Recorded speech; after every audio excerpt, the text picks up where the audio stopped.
Urban ఏరియాలో ప్రయాణికుల అవసరాలకు అనుగుణంగా ఎంఎంటీఎస్ సర్వీసులు ఉండాలని ముఖ్యమంత్రి రేవంత్ రెడ్డి చెప్పారు. కార్యాలయాల సమయాల్లో ఎంఎంటీఎస్ ల సంఖ్య పెంచడంతో పాటు క్రమం తప్పకుండా సమయ పాలన పాటిస్తూ సర్వీసులను నడపాలని ఆదేశించారు. ఎంఎంటీఎస్ సర్వీసులపై శాసనమండలి హాల్లో ముఖ్యమంత్రి సమీక్ష నిర్వహించారు. ఎంఎంటీఎస్ లో ప్రయాణికుల తగ్గుముఖంపై ముఖ్యమంత్రి ఆరా తీశారు.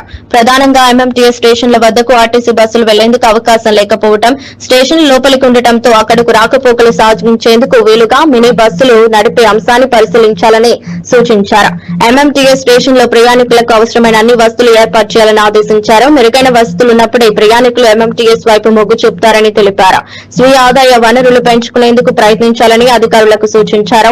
లాస్ట్ మైల్ కనెక్టివిటీ పెంపుతో పాటు ప్రయాణికుల సంఖ్య పెంపు, వసతులు మెరుగుపరచడానికి ఉన్న అవకాశాలపై అధ్యయనం చేసి నివేదిక సమర్పించాలని ముఖ్యమంత్రి అధికారులను ఆదేశించారు. ఈ సమీక్షలో రాష్ట్ర రవాణా శాఖ మంత్రి పొన్నం ప్రభాకర్, రాష్ట్ర ప్రభుత్వ ప్రధాన కార్యదర్శి రామకృష్ణారావుతో పాటు ప్రభుత్వ ఉన్నతాధికారులు, దక్షిణ మధ్య రైల్వే అధికారులు పాల్గొన్నారు.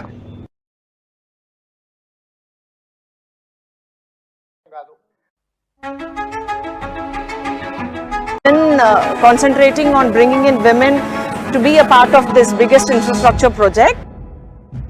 Our diverse workforce reflects our commitment to equal opportunities across all roles.